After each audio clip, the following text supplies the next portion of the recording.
I had 11 pounds of that fecal material in there. And then the next day, I felt like I was 18 again. I had energy coursing through my veins. Literally, my arms were tingling. I looked at Charles. I'm like, dude, do you feel as good as I do? And he's like, yeah, I feel amazing. I said, we have literally discovered the fountain of youth. Like, this is what everybody wants. Welcome to the Consciousness of the Way. I am your humble servant and Sifu, Taoist Master San Qing. And, you know, guys, it's a normal day in the office here as it goes.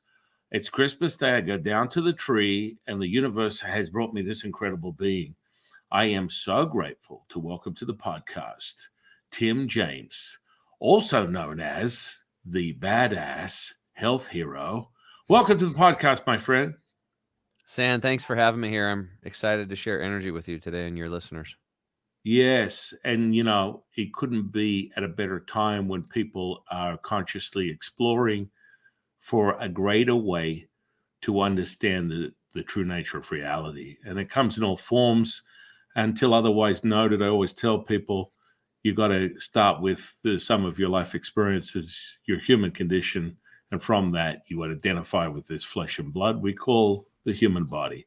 And what a better way to sort of start entry level into that than having a greater understanding of what you're putting into your mouth and where it comes from and what kind of quality that really is. So without any further ado, I'd love you to just share a little bit about yourself leading up to this very moment to the audience. Awesome. Well, as I just showed you on my camera, I live in Eastern Oregon.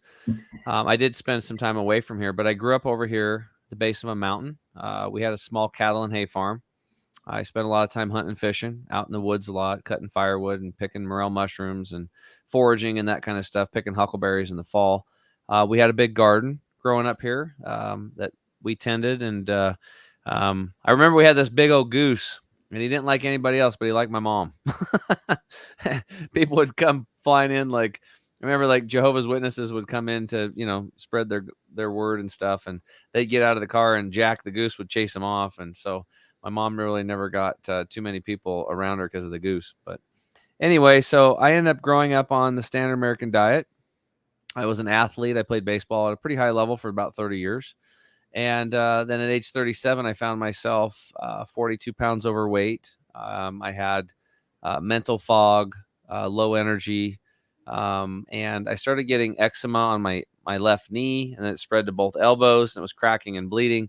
In fact, I became a financial advisor, and when I was doing presentations on dry erase boards, people were like, "Tim, your elbow's bleeding," because the blood would be, coming through. And I'm like, "Oh, I have eczema," and they're like, "Oh, we should probably put a Band-Aid on," And then it got worse. It just kept getting worse. Right. And then I had another skin issue on my back shoulder. It was like this fat stuff bubbling up. It was horrible. We went, my wife's dad was a medical doctor, ran a clinic in Lima, Peru. And he sent me over to this plastic surgeon. During our vacation, like I want to take a day and go and he squirted some stuff in there. And I don't know what it was, steroid or hydrocortisone or something. And it swelled up, but then it ate it away. And then left kind of an indent. It was kind of purple colored. So it wasn't exactly the same color as the rest of my skin, but I was glad that it was gone. And then, a few months later, it was like bloop, bloop, bloop. There was 3 more of them around it growing. And then I'm like getting nervous because I'm like, what if this happens on my face? So I got all these skin issues going. I've got heart acid indigestion really bad. I'm eating Tums and Rolaids 24/7. We have 3 offices, lots of stress. We're doing 6 presentations, a month. Well, actually, we were doing more. That was when I was doing it by myself. So we were doing 1, 2, 3. We were doing 12 presentations a month for marketing in the evenings. And we didn't get done till 10, 11, 12 night. And then we would see clients all day long. I was taking over this guy's firm. He's very successful. He's getting ready to retire. So all my friends were like, Tim, you've made it. Because his firm was netting like 2.3 or 2.4 million a year. And by the time I would have actually taken over, it would have been more. So I'd find this golden goose. Everything was awesome. Finally going to make all this money. And, life's exciting and it's good. But I wasn't happy, right? Because I was living in fear. And the reason why is I didn't want to take my shirt off outside anymore at the beach, not because I was overweight, because pretty much everybody else is nowadays, but it was because my skin, I looked like a cracked, bleeding, like a salamander or something. So my world, rather than being this A-type outgoing person, it was imploding on me. My universe was shrinking, and it wasn't a good feeling. But because of my ego and all the societal and parental conditioning, I just buried my head on the sand and thought everything was going to be fine. Well, then it got worse. Then I started bleeding rectally when I pooped, and so I'd have red blood coming out from anal tears, bright red blood, and then I'd have this dark red blood coming in from internal bleeding. And so this went on for 2.5 years. Now, I went to doctors and I had medications prescribed, but I never took any of them because I'd read the directions and then there was like a list of side effects. And I think one of them was like rectal bleeding. I'm like, I have that. Why would I? That just makes no sense to me. So I stayed away from that stuff. And I just kept taking the Tums and Rolaids and just, trying to get through life. And so then finally on a vacation, her dad being this medical doctor that took over this clinic, he was seeing patients and running a clinic. And most people, when they get a job running a clinic, they let their patients go. But he was such a caring person. He just basically worked 2 jobs. He never stopped working. This was his first vacation in 30 years. He'd never taken a vacation. And so we went up to northern Peru to a place called Tumbes, very remote, very private, 9 little, little huts, private, on this beach with this big thing behind it. And, there's a pool table and a bar. And then they just took care of you, right? You could actually go fishing in the morning and then they would cook the fish for you for lunch and dinner. You could catch your own fish. So we went out, we decided to go a little farther. We went deep sea, like fishing, and we didn't catch anything, but I got sick and they all thought I had motion sickness. And I was like, I ain't motion. Guys, I fished off the coast of Oregon. I mean, I've done it in Hawaii. I'm like, I don't get motion sicknesses. Nope. And then the captain and her dad's like, oh, he's got motion sickness. Well, we get back and I'm not getting better. And then finally her dad, like all of a sudden he's like, oh, I got to pay attention to this. And he's a medical doctor. So he examines me. He's like, oh my God, we got to get you into surgery or you could die. We got to go now. And so we're like 4 days into this wonderful trip. We're enjoying ourselves. I'm bent over at a 90-degree angle in tremendous pain. We go down to the airport. I miss the one plane flight out of there per day by like 20 minutes. And I could tell like her dad was worried. He's like we got to do something or we're going to have to do a MASH deal out here. And he rented a van and we drove 6 hours down the coastline on this bumpy ass road to the nearest town with a hospital called Piora.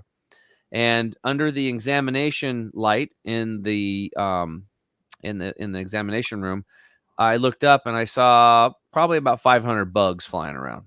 I mean, it was third world. I'm looking over at the instruments and the stuff looks like it's out of the 50s and 60s. I'm like, this isn't good. I'm getting surgery here and there's bugs flying around me. And so our dad gets on the phone. He's getting the OR down back in Lima coordinated, and he talks them into it. They didn't want to let me go, and they dope me up with a bunch of stuff, and all of a sudden my pain's gone. I'm walking upright again. He books a commercial plane flight, and basically he had me life flighted on a commercial airplane, and nobody knew. Like I was in trouble, and so he sat right next to me and watched me the whole time because his eyes on me. We landed. I took another taxi, and then when I got out of the taxi, they threw me on the gurney, and I went right into surgery. And the Western medical system that was born out of crisis care, out of wartime, saved my life. And they do a very good job of that. Now, it's the other stuff, chronic conditions, F, okay, it's fail. And so my wife pushes me back into the United States in a wheelchair because I wasn't completely healed yet. And I didn't really know what to do. I tried, high fat, low fat diets, high carb, low carb, high protein, low protein. I read 5 meals a day book. I tried all this stuff. I even tried juicing one time and it tasted great, but cleaning the juicer was a pain in the ass. And I didn't really lose any weight because I didn't know I wasn't supposed to juice so many fruits. I learned that later because now I'm the biggest proponent for green juice twice a day you've ever met in your life. I never miss. And so, that was it. And then after that, a friend of mine on my baseball team, Clay Mahoy, got diagnosed with cancer and died. And but he was chewing tobacco, so we figured it trickled down in his stomach, and that's what caused it. And then my friend Charles, at age 43, gets diagnosed with chronic lymphocytic leukemia. And so this is where everything changed for me. So my friend gets diagnosed with cancer. He asked me to go with him to this detox nutrition clinic in Florida called Hippocrates. And I'm like, dude, whatever you need, I'm in. And I had no idea what I was signing up for. If it wasn't for him, there's no way old Tim would have went to that place, right? Because I was like super And I don't tell anybody how to eat their food. And I'm just telling you, whoever's listening, this is my story. And so this is the process. But I was a big meat eater. And then there it was all living foods like sprouts and sprouted nuts and sprouted beans and seeds and grains. And there was no meat there. And he waited because he knew until I was on the plane flight going there. He's like, oh, by the way, there's no meat there. And I was like, what are you talking about? You know, and I'm like, are you serious? And I'm like, pull it together, Tim. Your friend's got cancer. He's dying. Like, I'm sure you had salad bar when you were in high school, but they didn't have the hamburger there. So I don't know what's going to happen. So I'm freaked out. We get there, and day one, my acid reflux had been plaguing me for half a decade, if not more, gone. And then I went through a detox period for the next few days. It wasn't fun. I had like night sweats. I was irritable. I had a metallic taste coming out of my tongue. And then what ended up happening was on the worst day, which was a Wednesday, I was like 3-4 days into it. We went to a class called Internal Awareness.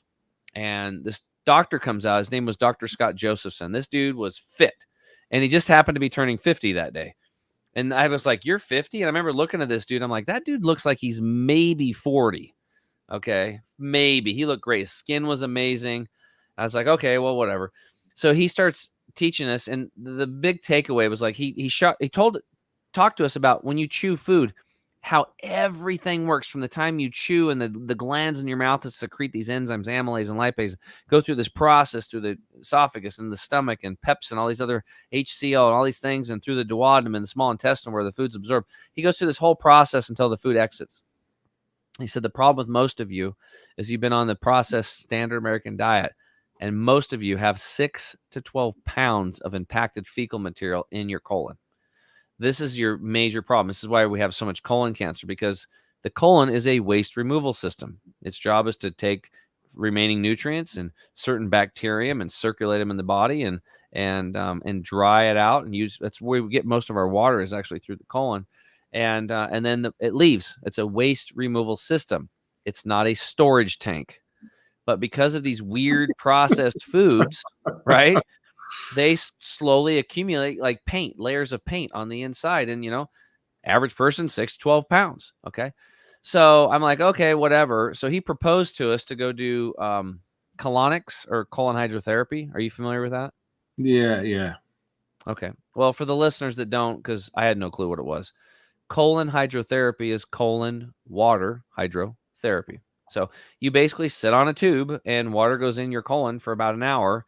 And it slowly goes in and slowly comes out. And you basically wash off the walls of this impacted funk and gunk and junk till your colon's back to the way God made you.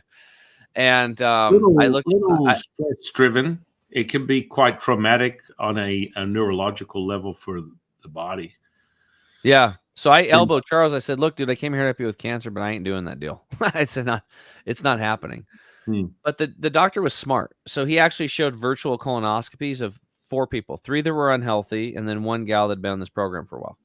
So the first one was a 24-year-old female that had like Graves' disease. It was a thyroid issue, and she also had yeast infection. And you go into a colon, I'm thinking, okay, I'm going to see maybe some pink colon lining and some brown stuff, right? Poop. In her colon was all white and yellow sand. That's it. White and yellow. It was all the yeast. And I was like, that doesn't look good.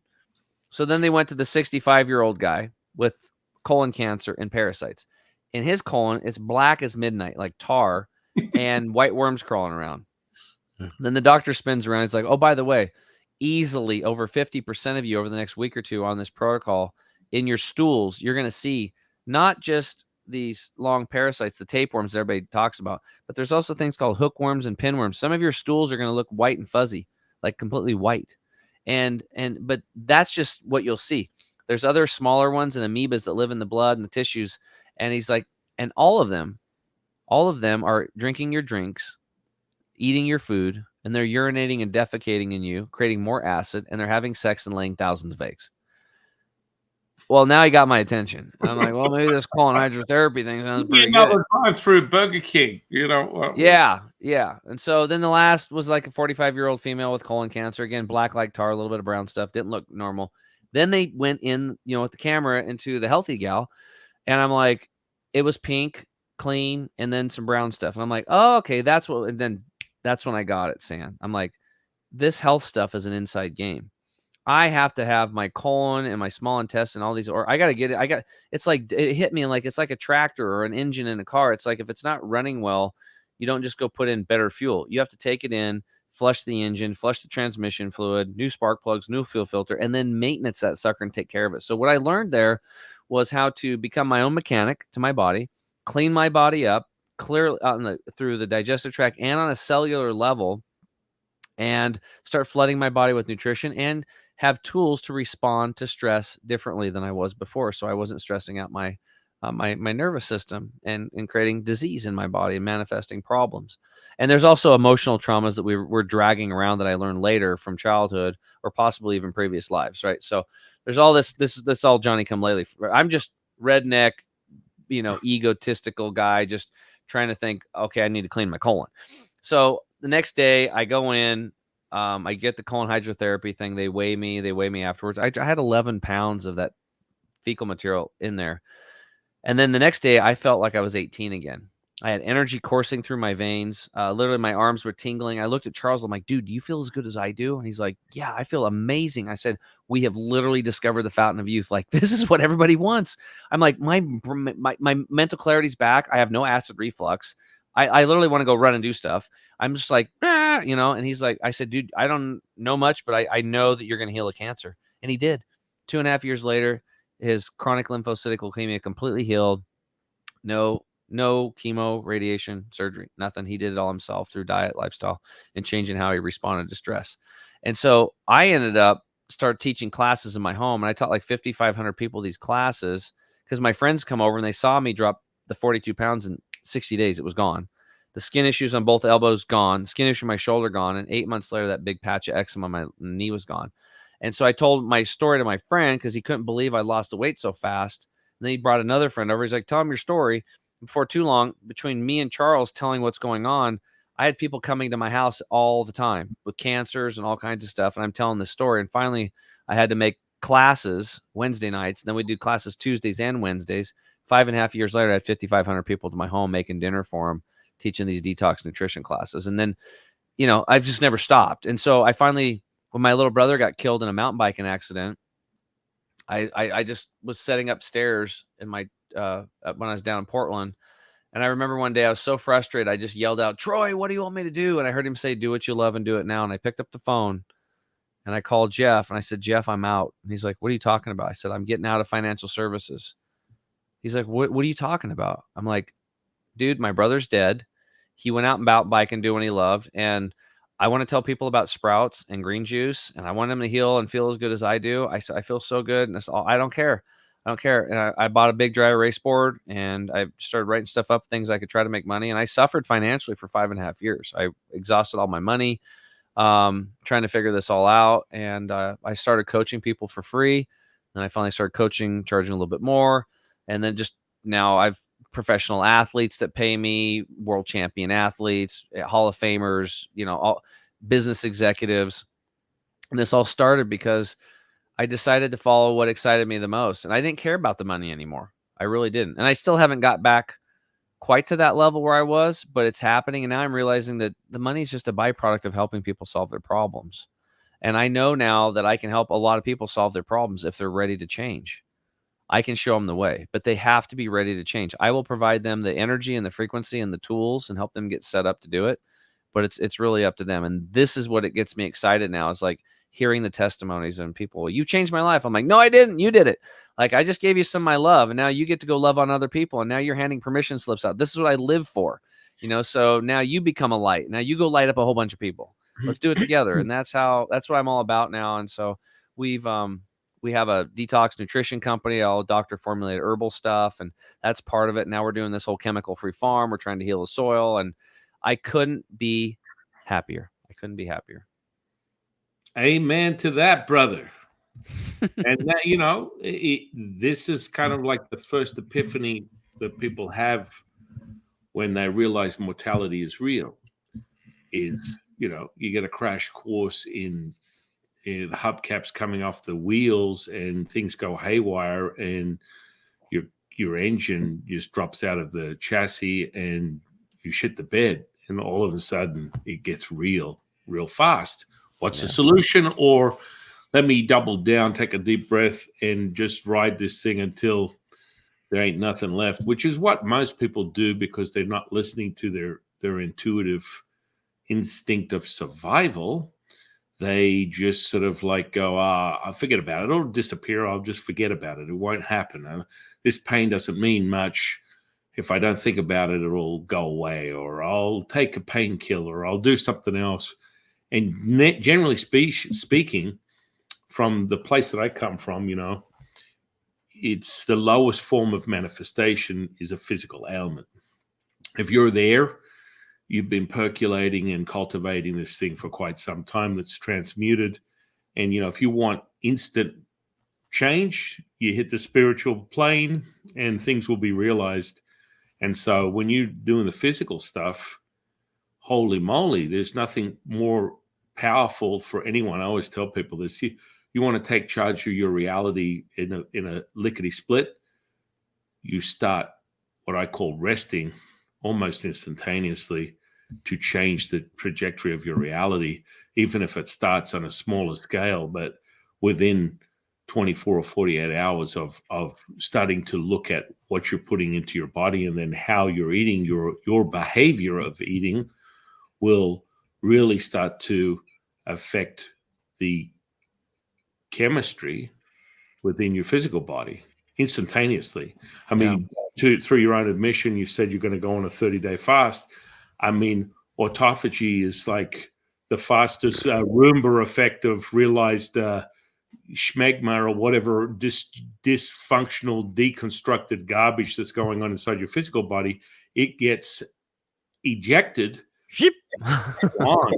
Yeah. All done. I mean, and this is the kind of stuff that from a ancient practices within Taoism, we've been doing this since we can't remember. Since we can't remember to when we remember, these are one of the fundamental processes of a Taoist immortality path.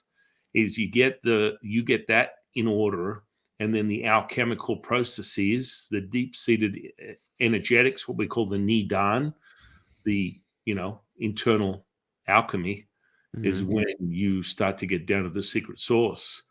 So it's amazing and inspiring to hear incredible stories like yours that is sort of basically through your own intuition, you've led yourself to helping people remember who they are through food choices and, more insight into what sort of fundamental effects that you're having on the system.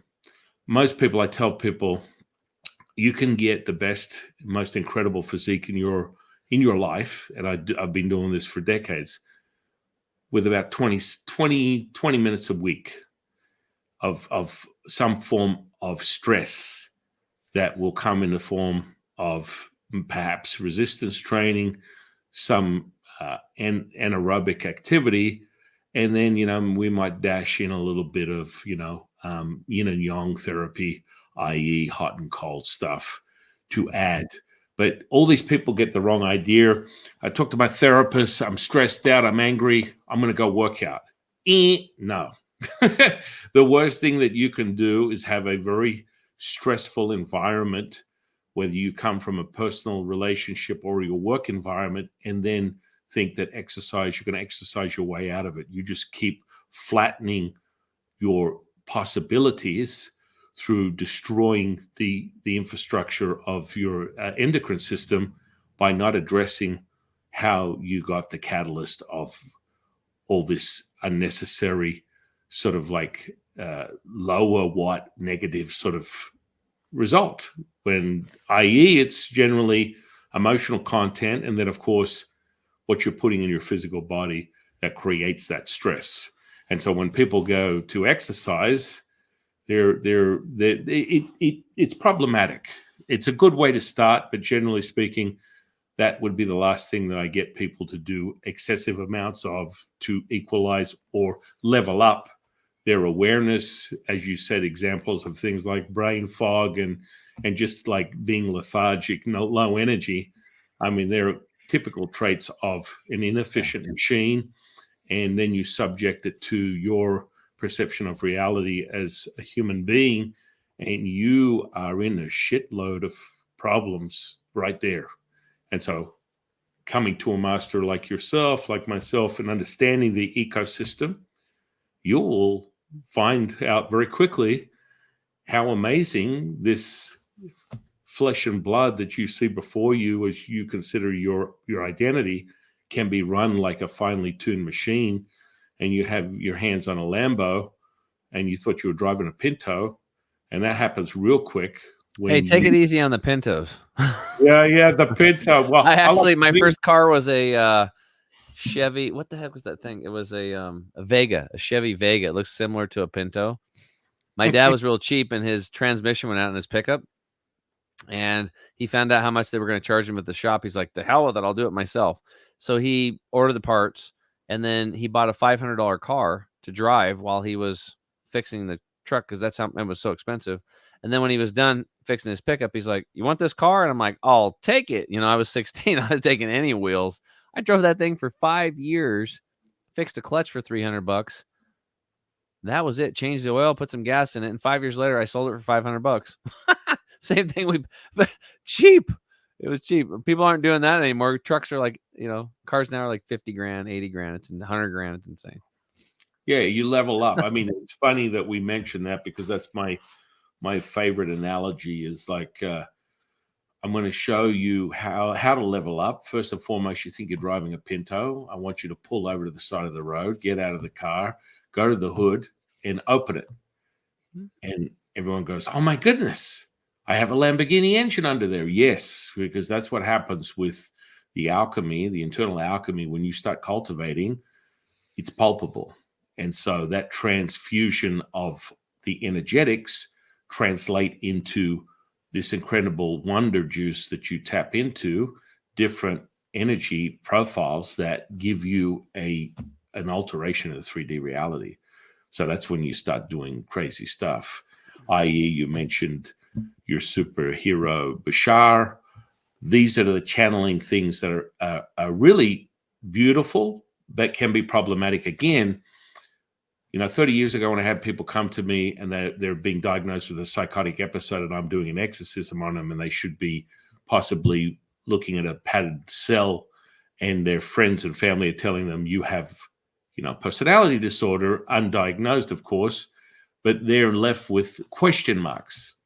Now, that was 30 years ago. Today, that same person would have what they'd consider a psychotic episode and have an epiphany and say, "I'm channeling the Palladians," open a YouTube channel, and next minute they've got 100,000 people following them, telling them, "Hey, what's on the menu this week? The Lyrons are telling me that there's going to be a significant change on the plane of the Earth." And hey, look, I think it's amazing. The biggest thing, just like the food, people need to understand what it is they're putting into their vehicle. So the food is just as important. The energy is the most important. And most people don't understand the more detailed profiles. And this is not fear-based because I don't come from fear. It's understanding where it's coming from below, from above, from the side, and what it is that you're using, because this is problematic from all sort of like healers, light workers, massage therapists, psychologists, psychiatrists, chiropractors. They're all the same. They all tend to come back to the basics of what I teach because they want to get a result. And what So if you happens? don't mind my asking, what is the definition of a light worker? Because I had a friend of mine said that he's one, and he said that I'm one. I don't even know what it is. Well, thanks to Dolores Cannon, probably about 20 or 30 years ago, when she came up with these really oddball sort of like definitions of things, everything from, Bob Monroe from the Monroe Institute of OBE is coming out with this word loosh, which is like a universal like source of basically vaping and draining of the general consensus of consciousness, that ominous sort of like perception, right down to light workers, star seeds. These are all sort of terms that people use. Now, light worker is someone that uses light and heals people. More commonly, back in my day, when I'm looking at Hare Krishnas dancing down the street, singing to Buddha or whoever else they're involved with. This is all it is. It's energetics. So you're the light worker. Now, the problematic effect of this is people turn on their energetic bodies and they don't have a clear understanding of what those mechanisms are. And they're like, I move energy. I can sit here and I can blast people and I can get results, and people do healings. They feel better mentally, emotionally. And then guess what? They're exhausted and they're tired. And when I do this, when I help people, and you'll probably find this a little problematic with what you do have a cap. You have a level where, okay, I've helped 30 people, 50 people, 100 people this week. Every one out of 5, 1 out of 20, there's a little bit more of a pull, a little bit more of a drain in that relationship where they want my help, but I can clearly see they're that person that's falling over the edge of the cliff and they're going to pull me on the way down. Have you experienced this type of phenomenon? Yeah, I have a personal. Well, I when I first got going on this stuff, I was so excited about my own results. I would spend hours on the phone trying to convince everybody about this, right? And I didn't realize, like, even when I was having people come to me later, only 1 out of 10 would stick with it. And usually they had cancer. And it's because they had their back against the wall and their gun to their head. So, yeah, I just this weekend I was just helping a friend, and I promised myself I wasn't going to help them clean up their space one more time. And through divine intervention, here I am again up there with some other people cleaning up their space again, and it was gross. I mean, it was like if anybody from the state would have went up there, they would have just put him in a home. We're trying to help him out. And so, yeah, I've just went through that this weekend because I have a farm here. I have a lot of stuff to do on the farm, and the whole weekend that I could have been tilling and doing stuff and getting stuff ready. Even though I don't want to till, I know tilling is killing, or I don't want to disrupt those soil-based microorganisms, but I'm building a regenerative farm, so we have some existing grasses and stuff that I have to till once, and then we're lacing it with mycelium and fulvics and humics, and we will never till again. So for those of you out there thinking, what's he doing? I have a plan. So, but yes, yeah, what's fun is like working with people that want the help. And so those are the people I give all my energy now to. If they don't want the help, I can recognize them up front. I'm like, oh, you're not sick enough yet. We're not ready. I'll be here. Don't be embarrassed. Call me up when you're ready to change. Because I'm getting to almost a zero tolerance level for those people. Like it's like I'm done. Like, but if somebody's like, I want to heal, and they take action, I see progress, I will run to the end of the earth because it doesn't take any energy out of me. It feeds my energy. Right. And I mean, that's a fundamental intuitive understanding.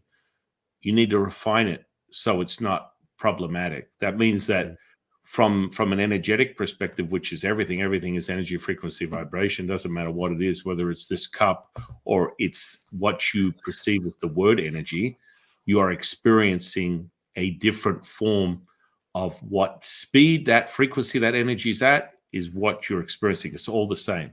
So now it's like, okay, you're identifying with what I used to call, or what we call in the OG game, as a psychic vampire. In 2024, in a spiritual world, a Karen is very clear.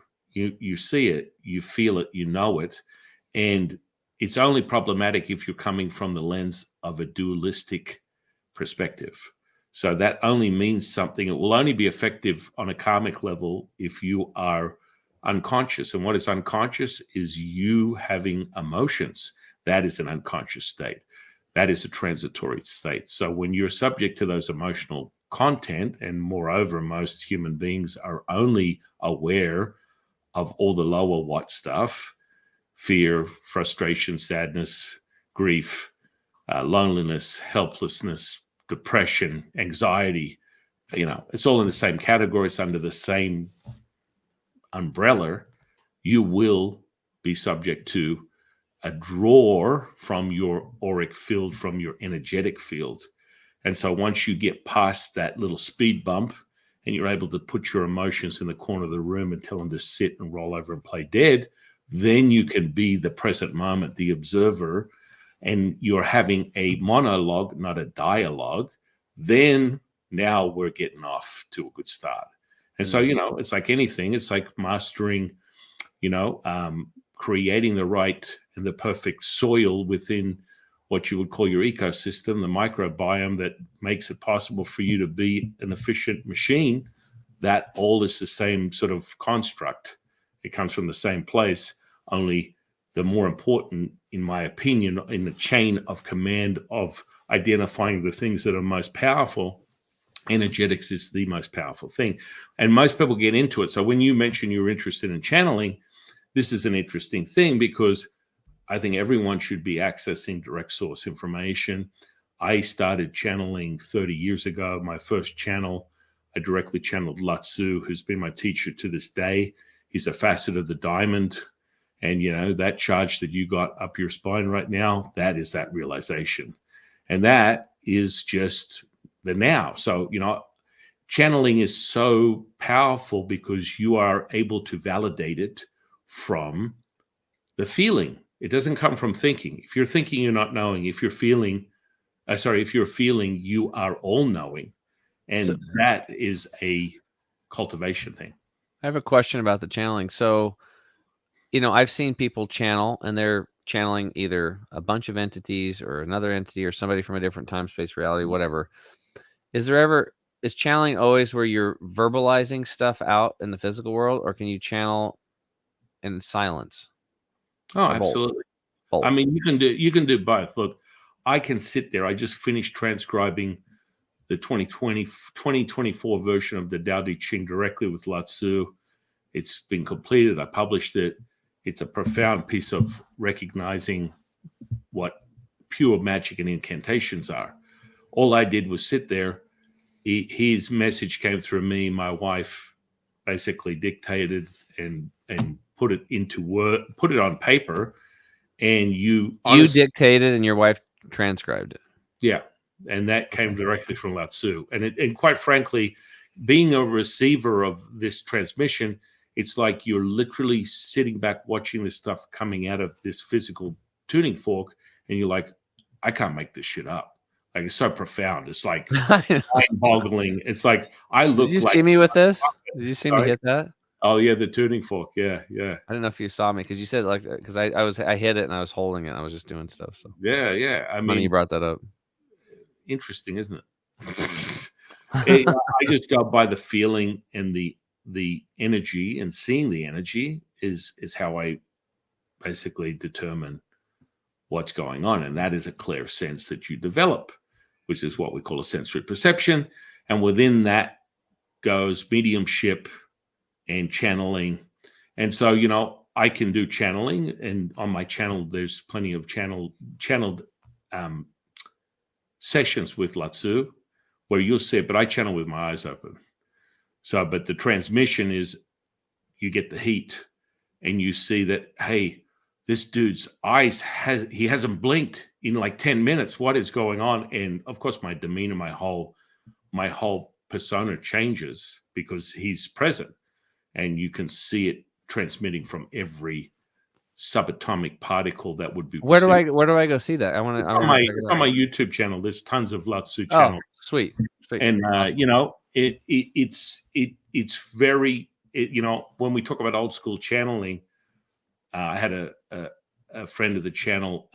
He's old school, and we talked about that. And so when I'm channeling a transmission that's from another world, normally I'll take a flame and put my hand over it for a minute, maybe 120 seconds, and it won't burn the tissue. Take it off. There's no damage. Now, how is that possible? Because you are transmuting this frequency from another dimension that is affecting this flesh and blood. And this is an old school way for people that are measuring the transmutation of that message and whether it's valid or not. Now, a lot of people, this other guy, he's old school. He'll take out what he calls his channeling knife and he'll run it across your your flesh. And if it cuts, then you're not the real deal. And this is kind of like old school. I don't Yeah. need to do that. I can see it. But like this is how it used to be. Now, a lot of people are doing it now. And I think it's a fantastic thing as long as they're not some charlatan for some network marketing scheme, which is generally what happens with some of the people that are out there. It's like, I'm channeling the Palladians, and these people are buying what I'm putting out, and I was a failed actor for 20 years, but this is better than anything else. I got a YouTube channel. So the messaging will be clear. You will feel it, you will know it. And when you're in the presence of that, just like through your own admission, you could sense it. It's like Bashar, Abraham Hicks. There's an absolute energetic profile that is palpable when these people are transmitting whatever they're saying. It's like undeniable. You're like, holy crap, like Yeah. the feel you got right now. This is it right Well, now. the thing with like Bashar that, because I'm very skeptical about stuff, Mm-hmm. and I remember I bumped in. How I found him was I bumped into a friend. I barely knew her. We worked together for a short period of time, and then I left that business. I went to another company. I hadn't seen her in probably 8 years. I ran into her at the grocery store. I got her number.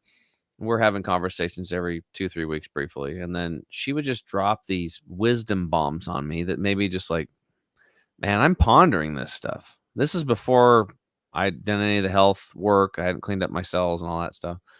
And then no, actually, it was I had cleaned myself up. I was on the path of that. So yeah, it was after that, and I knew I was searching for something. So about 7 years later, 8 years, it was like 2018. I ran into her, and finally, I'm like, "Where are you getting this information?" I couldn't. It was driving me nuts. And she's like, "I don't want to say." I'm like, "What are you talking about? Why won't you tell me?" She's like, "Well, you'll think I'm crazy." And I'm like, "I'm not going to think you're crazy." I said, "I put wheatgrass up my ass. Okay. Well, I've done all kinds of stuff at this healing center. I mean, you have no idea. Like, I'm pretty open minded and open ended now, literally. So I'll do anything to heal. And I want to know, like, where'd you get this information?" She's like, "Well, one of the places I get it from is called Abraham Hicks. That's like the 100 level." And then she's like, "Bashar is like the 400 level, relating it to college." And I was like, "Okay." And I didn't really think much of it. And a month or so later, I'm driving, and I all of a sudden I get this download. It's like, listen to one of these two people. And of course, my ego said, screw the 100 level, go 400. So I look him up and I listen to this thing on abundance, a 6-minute deal. And I just couldn't stop listening to it. And then I found a 9-minute tape on excitement. And back then there wasn't hardly anything on him. And I said, "Is there more of this stuff?" She's like, "Well, there used to be, but they took it all down." And I'm like, "Okay, now it's everywhere. It's all over the place. TikTok, it's like somebody's professionals doing all this stuff." And but I kept listening and listening and listening and listening to this stuff. And then she tells me, like, then I find out he's channeling an alien. And I'm like, "Okay, well, whatever." I said, "I really don't care whether he's channeling his higher mind. He's the best salesman in the world, or he actually is channeling an alien. The information is working in my life, and I don't care." So I'm doing it. Now, I didn't tell anybody for a long time because I didn't want them to think I was nuts either. But I just kept listening to this guy and then finding more stuff. And I listened to everything I could. And then eventually I was curious. I'm like, how is it possible? Like, I think he might be an alien because, like, he doesn't make a verbal mistake. So I'm listening, trying to find verbal mistakes. Because And it's not from this world, that it's not him. yeah, and so then this one guy was interviewing Alan Steinfeld. I don't know if you know that guy or not, but he was interviewing him, and he's like, "Well, how much energy are you giving us right now?" And he says, he's like, "Right now we're giving about 3 to 5% of our total energy." And he's like, "Well, can you turn it up a little bit?" He's like, "No." he's like, "Well, why not?" And he's like, "Because," and it was like, in respect of the channel, he goes, it would cause him, he wouldn't be able to carry out after the channeling's done, he wouldn't be able to carry out his day. There would be a period of recovering. And so he's like, "Well, can you, maybe later we can crank it up?" And he's like, "Possibly," and they just went on, but he never, then there was this one time I was sharing with this one person, and then we think he might have kind of made a mistake, but I think it was just I don't know, but hours and hours and hours and hours of different stuff. And then one time he was like in Ireland, and he did a complete Ireland accent the whole time and never did it again. "Oh, hello, dearie." And it was just like perfect the whole time, and it's like, who can do this? Like, it's not from this world. I kept telling people, this is proof right here, but you have to put the time in and listen to enough of it to really understand that there's no possible way that anybody can do this. Like, there's just no way. Like, Yeah. impossible. No. I mean, yeah, with Latsu, it's really simple. He doesn't get into semantics. He finds humans funny. And when he talks to them, it's more about the bigger scope of what the universe is going to do and affect your residence on planet Earth. Yeah. And so when people were coming at the beginning of the year going, what's going to happen in 2024? In summation, this is what he said. He goes, well, just imagine you're like a grain of sand. And you're asking the beach, what are you doing today? Fall back in the beach and be realized. And I was like, you can't make this shit up. And that charge you got right now was like, holy crap. And it was like the simplicity of it. Then he'll get into crazy stuff where he'll be like, okay, for this month, this week, every day, and look at the charge he's having. You're loving this. What's going on is he will give you the highs and lows and what the most powerful day is and what element it is and how it will have an effect on your emotional and mental state. And so the sun will ripple certain effects of energies that will affect the earth and the moon. And with that, you will get a resonance that will have a fundamental effect on planet Earth. And so he talks like that, and it makes a hell of a lot of sense. And quite frankly, I've been listening to it for 30 years. I don't have any question about it. But then when I start talking to people that read Schumann resonance, they're like, holy shit, this is exactly what's going on the planet Earth right now. And when he pinpoints the days, that's when the highs and lows are with like solar flares and all this other stuff. It's like mind blowing to me. But that's what I love about it. It's like as if the first time I ever met this incredible energy. And I mean, what happens when you start doing this stuff? It was like I was taught by someone who had been channeling for 60 years of their natural born life. And literally, it happened the first time I channeled. I channeled Latsu, and everyone else in the room had their little sticks with marshmallows, roasting them around the transmission that was coming out of my physical body. And it's like, holy crap, you can't make this shit up. And you'll find whenever you go and look at any one of the channels that I have, it's like there is an absolute transfer of energy that is palpable because it's not from this realm.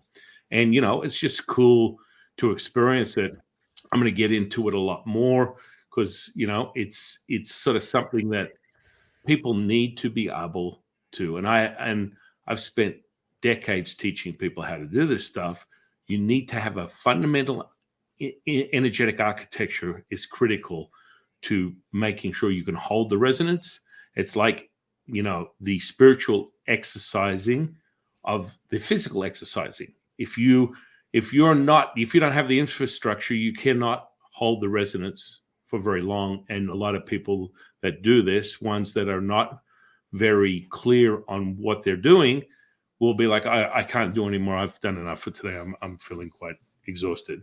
I could heal 1,000 people a day and feel supercharged. It's problematic for anyone that gets into this space of energetics, channeling, healing, and they do not get their shit straight. And it's an issue because you should never, ever be tapping into your life force. That's not where the information comes from. That's not where the energy for healing comes from. So when you're doing that, people just give away, take another piece of my heart now, baby. Yeah. Joplin, gotta love that girl. And then that's a So I mistake. have a question for you Shouldn't have in thrown that out regards to the because channeling because oh, sorry, go ahead. I was just going to say I threw that out. Every time I do that, they end up coming around. So all of a sudden, a couple of months ago, I got into it with Dolores Cannon and then this other guy, Art Bell, who had this radio station. So Bruce Lee, a couple of months beforehand, you can go to my channel and watch a video that I had. I went through all the information that Bruce Lee gave me, a reason why he went through his curse, why he died, his son died. It's kind of mind-blowing, quite frankly. And that was because it was his 50th anniversary of his death. And he was throwing he was basically his net out to anyone that would listen to him. And you throw it out, and then next minute they're knocking on the door. Hey, your shingle's up. You're open. Let's have a chat. Yeah. Well, for me personally, I know. Well, I feel like I need to be channeling. I don't know what, who, me, what. I don't have no idea. I have a feeling, but I also have this other side of me that's my ego that thinks it would be cool, but I feel it, and so I there's that. I don't want to do it because of my. I don't want to do anything with my ego. I'm trying to get rid of that stuff, but Well, that's problematic right there. Your ego has nothing to do with the frequency. That's wanting to do it, it's like because since when I was 6 years old, I watched Empire Strikes Back. Mhm. And that whole scene with Luke and Yoda in the swamp and stuff like that, and it's the rock, the tree, it's the force, and I'm like, holy shit! Now I'm like, this stuff is real, like the Yeah, it Earth's is. electromagnetic field and energy and all this stuff. I'm like, I have Really. no idea what I'm doing, but I know it's real, and I was tapped into that stuff, and I think that's the reason why a lot of us know we like those movies so much because it's talking about stuff that it's fundamental to us and creation. And so, like, I don't know. I think Bashar was talking about 99.00000 or whatever is like, or the chance of somebody being able to like move an object because our greater consciousness, we've decided that's not possible. But he was like 0.000000001. He was very specific. People can do that. And then I was like, then there's a chance. It's like, I'm saying it's like that sounds cool. Right. So I Well, don't know. I don't know. I just want to be like I said, as high vibe as I possibly can. And yeah, I guess I'll just start people like detoxing their guts and helping them out and leading through the path that I went through. And just, I guess I tell people like my life is a human experiment. And, if I find things that work, then I'll share it with you and you can see if it works for you. And if I yeah, find something that works and I find something that works better later, I'll switch immediately and I'll tell you. yeah. And that's pretty much my path. I would say that you're on the right path. Possibility is infinite. Yeah. There's nothing I haven't seen so far. I've seen gangrenous flesh turn back to pink in color in 40 minutes. That was my first spiritual hit of the spiritual crack pipe 30 years ago. Then from there, it's just a daily event. And you tap into that resonance and you will see a physical healing before your very eyes. Not Yeah. a, oh, yeah, maybe. No. I mean, in telekinesis, pyrokinesis, these types of things, I can do fun things that make you go, aha, oh my goodness, I want what he's having. Example, envelop my forearm, run a skewer through it, pull it out, and you won't see an exit or entry point or blood. That is just a frequency. That's a state. Mm-mm. There's nothing else. Qigong is Mhm. founded on permeating the flesh. Nigong is founded on permeating the cellular structure of this physical body and creating a resonance that would endure what we call within Taoism immortality. And so once you start harnessing the 50 trillion cells of your physical body, you're able to start transmuting the energy any way you want. That's why I always go back to get your shit straight from an energetic standpoint and understand how things work in deep detail. And then all of a sudden you are a vessel, a tuning fork for profound things. And channeling is a profound tuning fork for information, and it's second to none. And that's the highest level of training for a Taoist is channeling. And so when I you guess get this I guess this is a silly question because, Esther Hicks was married and she was able to channel. But I'm having the feeling right now like it's not that I like cuz I was married for 10 years, divorced. I had a relationship for that for 10 years with my kid's mom and then like a 3-year relationship. And I'm just at the point now where like I don't it's not that I don't I mean not want a relationship. I think that I need to prepare myself for it. But right now I just feel like I don't want to do that right now. That's just not me. I think this stuff that we're talking about, I'd rather spend more. I really just coming and sitting on my vibrational mat, getting on my yoga mat, stretching, meditating, essential oils, like just trying to vibe that to me and like talking about this stuff. I'm interested. I'm looking. I was just telling somebody today that I was like, I need to go. And yesterday, it was yesterday. I'm like, I want to channel. It was yesterday. I'm like, it just came up again. I'm like, I want to channel. Isn't that interesting? Hey, thank you, sir. May I have another? You want more? You ever seen that movie, Oliver Twist? And you just sort of went, I want a channel, just as yesterday, and the universe went, guess who you're having a conversation with tomorrow? You wouldn't even know. Wait till you have the conversation. And poof, what a coincidence. This is Yeah. what happens And I because don't like Las Vegas, but I'm coming. I you're wanna I wanna coming. meet you in You're coming person on and the see you stick pilgrimage a fork in down your to the nose and then not bleed. right. You're coming on the pilgrimage to the Well, what Tao. about this? What about this? Like, I have these lipomas. Okay, Mhm. it was the main one. It was one of the main reasons that because I know it's going to work if I do a long term water fast. It's going to clean them up. And I'm still open to do it because I also know I'm going to grow spiritually through the process, which is most important to me. Um, but is there like, is that like I could come to you and you could do a healing and heal my lipomas, and then I could just do the water fasting simply for the spiritual component? Because Oh, that's you something. can do there's 86 ways to Sunday. There's a million ways up the mountain. Yeah. You're the most problematic effects of something like that is you have to regulate your energy or it will basically transmute again. Mm, So physical healing is easy. It's making sure that you are attuning and maintaining that high resonance yeah. so that you expand. Does this make sense? Yeah. I So think I it's to the point where it's just like right now tonight I have a vocal coach. Like I wanted to learn how to sing but I put myself out there. I went with a friend who was a like Bach, like he's a Beethoven, like and we would play together and he would kind of, harmonize and I could sing a little bit, but it wasn't really in fact I actually went back and listened to myself and I was like, "Oh my God, I can't believe that I was getting up in front of people." But, right. most people would just like, "Oh, it was pretty good," or whatever, but musicians were probably like, "Oh, it's probably not the greatest." And now it's been, a couple years of singing lessons or a year or so, and, I'm way better. And I just realized, like, I need somebody, I need help, I need to learn how to channel, I need to find somebody who's done it, who teaches it. That's what Bashar did or Daryl, he went to a place and Yeah. Well, I just mean, exploring and I look at your auric field, and there's things that are problematic from the energy centers. Now, once you regulate that, that won't happen. But if I've got one of my students and I go using OG sensors, first and foremost, you can measure everyone's emotional state. If you can't see it or feel it, you can instantly identify just from the tonality of someone's voice. And so the tonality of your voice clearly reveals many things about you on an energetic level. Yet when I look at your aura, I can see the ecosystem. And so when we're doing aura reading, I call them psychic drive-bys.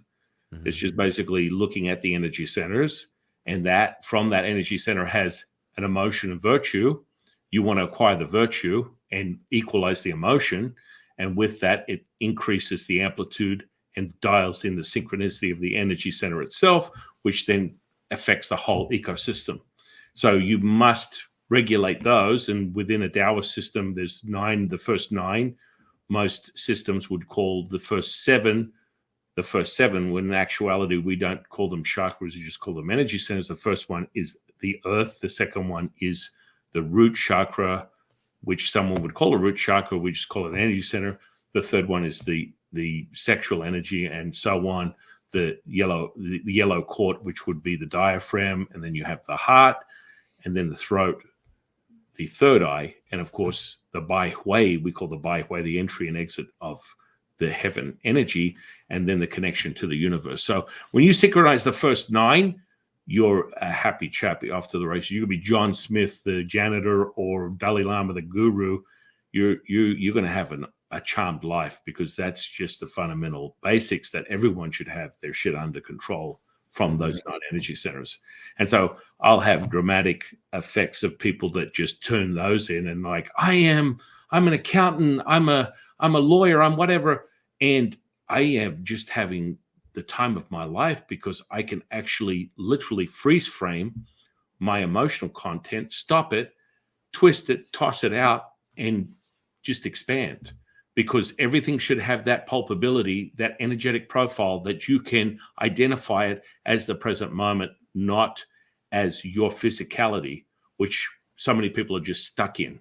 So when you are able to identify, and it's palpable, it's like they're icons on a computer screen, you can move them and swipe them across. it becomes really powerful, because that's how you should be able to commandeer what's going on here, and it'll identify itself by you just having being everything regulated. So you're absolutely on the right path. You can't make this shit up. You tell the universe, I want to do this. Just so happens you're not so far away from a pilgrimage to have that realized, right here in Viva Las Vegas, baby. This stuff happens all the time to me now. And Mm-hmm. a year ago, I decided to get this farm going. And I was at a farmer's market, and I mentioned it to a couple people. And these two girls were like, well, we'd like to come out and we'll volunteer. We'll come work on your farm. And I was like, oh my God. It's like, okay, they're making it real. And then I didn't really do much with it. And finally I'm like, I got to get this farm going. So I went on Facebook, which I don't ever do. And I said, I wrote an ad for a farm hand and posted it. And I was like, well, I guess I could post on my personal page. So and then I put the ad there too. And I said, this is what I want to do. And I had the whole ad. And it basically just said, my one of my lifelong dreams is to create this chemical-free, 100% regenerative farm and help farmers increase their profits, reduce chemicals, and and reduce water usage. And I started getting all these people responding to me like, this is amazing. Maybe my son could work for you. This other guy was like, I've got a lot of experience in irrigation. I could maybe work with you. And then a couple weeks goes by. I'm driving home to take my dad to dinner. So it's like date night because my mom just passed away March 4th of this year. It's 2024 of this recording. And trying to spend more time with my dad. He likes to go eat this place. And then there's a bunch of musicians out there. It's all acoustics and mandolins and bass and all that stuff and some banjos. And I play with these people. So I get out there early, feed my dad. And I'm kind of in a hurry. I want to get there so he can get a good seat because he takes him it's slow. Okay. And I'm driving home and there's this trailer in front of me. It's a 55-mile-an-hour place. And most people drive about 55 to 65. And she's going like 43, 44, 45. And I didn't know it was a girl. I thought it was a family in a trailer. And I'm like, oh man, I can't pass right now because there's cars coming and they're going really slow, probably because the trailer looks old and rickety and maybe they're having car trouble. I'm just processing, And then I pass them. And right when I passed them, they pulled over in kind of a weird spot. And it wasn't quite the safest place. And I look and one of their headlights was out. And then I had a voice inside of me go back and check on them, Tim. They're lost. Go back and check on them. And I'm like, so I drive down. It's country mile to the next turn. So I go all the way down, turn around, come all the way back, pull up across the freeway. I'm like, hey, are you okay? And just girl with these two dogs, German Shepherd and stuff, pulling this little rickety camp trailer. Oh, the freeway shut down. There was a tanker truck that rolled, and then I went to this place, Mama Bear's Burgers, and she was the nicest lady, and she told me that I could go over a toll gate, which is another pass, but my phone's about to die. I'm about to have a melt. I don't know where I'm at. And I'm like, well, you can actually get to toll gate this way, but I think you got off the main road that would have taken you easily on the main roads, but this is actually faster, but you need to know a couple turns. I'll draw you a map. Let me pull across because cars are zipping in between us. So I wait till there's no cars, pull around the other side of her, and then she comes walking up to me, and then another voice inside of me. I'm like, "Hi, how you doing? My name's Tim. I'm Martina. Okay."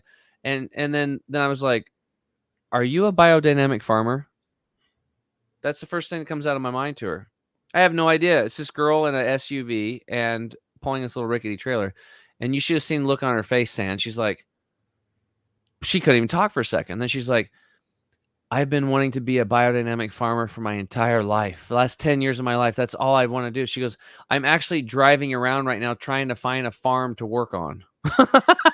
And I said, well, are you kidding me? And I watch this. And I'm like, because I don't want her to think I'm crazy. And I pulled up my Facebook. And I go, look at my post that I did 2 weeks ago, farmhand. And she read the whole thing and she's like freaking out.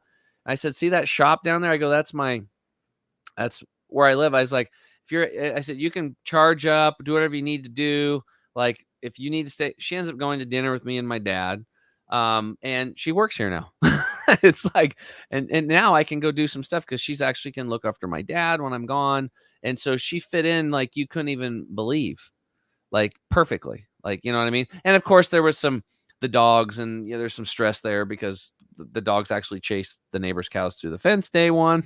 So we've had that happen a couple times, but we're getting the dogs all calmed down. And oh my God. And I have stories like this over and over and over again. And like, this is how life is supposed to be lived. And I want more of it.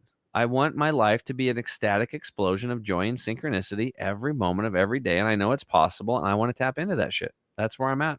And I know it. I've felt it, been there, and I want more of it. I want more. You want more?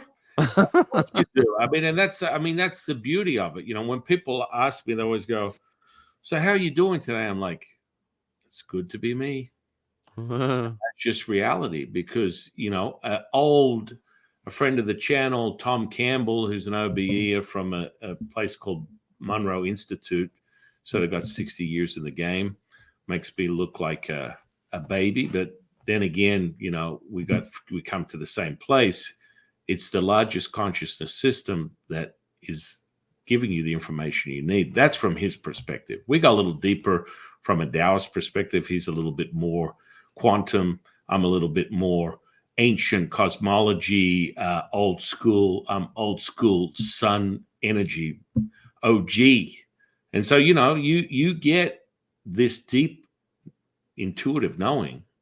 And so when you have these synchronicities, you're going to get more of them because that's exactly what you are asking for. And you are accepting that resonance and you're maintaining it. And it will continue. It's like it doesn't end. And so a lot of people, they go, oh, well, you try something. That's the first mistake, using that word. And then, you I get hate that word result, sucks. right. I mean, just from a linguistic perspective, if you want to get waterboarded by some OG like Tony Robbins and get mind screwed with a little NLP, you will understand that that is a problematic word because it's an admission of failure. And so this is where most people tend to get disheartened because they're already failing before they even started. That's Yoda, dude. Yeah. No try, right? There's there is no try, not. Only do, right? Yeah. And then that's, the stuff that Lucas downloaded to put that whole movie together is mind-blowing in of itself. There's an integration of spiritual resonance there that is across all platforms. And that's how he delved deep into that state. And, you ever listen to him, he's just like, I don't know, came out. I don't know, because he wasn't present. It was just, whew. And that's really a profound example of what that means when it comes to direct source information. It happens all the time in music and sports. I mean, I had times when like, let's say I was pitching, like, nobody's going to hit me. I just, it's like just flowing, carving people up there. You're out, you're out, you're out, you're out, you're out, you're out. It's like you get in that flow state, right? Athletes run into it a lot. Basketball players get into it, hockey, all of it. And the flow state from a Taoist is the Wu Ji. It's the stillness between the breath in and the breath out. Yin and yang. It's the Wu Ji, the mother of all things, the Tao. It's direct source. And I didn't stutter when I said that. Most people are like, did you just say the mother? Yeah, we're clear on where this energy comes from. That magnetic fluidity is so deeply misunderstood. And we don't look at things as good and bad. They're just yin and yang. And so they transmute very quickly into profound realizations. And so, when you learn how to separate yang from yin, and then you merge them two together, you have 100% consciousness. And that comes in the form of changing anything at will. And that, from a brainwave perspective, is quite simple. When you merge and you're activating what they call a gamma brainwave, which is 40 hertz and above, because we were talking about, frequencies. This is where I kind of get into an interesting point where I may be transmitting. I go from 40 to 100 to 400 hertz, and that's cool. But I can see physical healings at 100 hertz, at 50 hertz. And then that would then be problematic for someone that might want to hold the torch to the Stephen Hawkins scale of what hertz frequency means. Because from me or from other OGs of my channel that are friends of mine, like Jules from BioQuantum, we go beyond. You go up over whatever is the electromagnetic spectrum of this dimension. And that's when you get it. That's when you sink your teeth into it and you transmit it. And it's not the same. It's just not. And the evidence is self-evident. You will see it in all forms: manifestation, magic, healing. And, it's the exciting times that we're in, just as you're supercharged by this conversation and just like, I'm ready to go. What do we have to do? I need to sign off on hitting to the moon. And, that's really what it comes down to. What was that old one-liner? To the moon and back, or something like that. You have to understand you're this close. You can hold it. You can transmit it. I remember my mother, she was in one of my channeling classes about 25 years ago. And I had students, probably about 20 of them. One takes notes with questions, and the other one is transmitting and whatever information is coming through them. And one of them was a self-confessed, sort of like obsessed, wanting to be a badass exorcist. That was her thing. So every time she would come to class, she'd have like 100 clingers, energies and entities that are just problematic in of itself, just noise. And, you just do a clearing. It's pretty simple, but you understand you are the master keeper creator of your construct. So you're the tuning fork, just like the one you just were playing with. You are the tuning fork of your reality. So when you ever seen that movie Candyman? I don't think so. It's a horror movie from the 90s, but they always say, don't say Candyman 3 times. And, this is what happens. Just as you are transmitting the information to the universe is showing you an instant response. That's how quickly it happens. Yeah. And so that doesn't it's no different to low watt frequencies. And if you are in bed with the idea that they exist, which comes from a reflection of a dualistic perception, then they will present themselves. It can be problematic. It's all coming from you. And so they're as real as the day is long, but they're coming from your perception of reality. And then that can be transmuted as you start to resonate higher. They can't hold the frequency. So they just dissipate. But from a lower watt frequency, they will present themselves. And so it will be perceived as you are perceiving your reality. And so, she started like rambling. And I was like, okay, look, just move over. Let me start asking questions. Well, it went south from there. And this is not to turn you into sort of fear-based, but she spun around 3 times and threw herself across the room. And my mother went, holy shit, this is real. And I'm like, yes, it's very real. She was like, she doesn't swear. She was like, holy shit. And, I did a quick clearing on her in OG words, and what we would call an exorcism. And her whole body just transmuted and transformed and convulsed and did all that crazy stuff. But it's an energy. It's all it is. People need to understand this.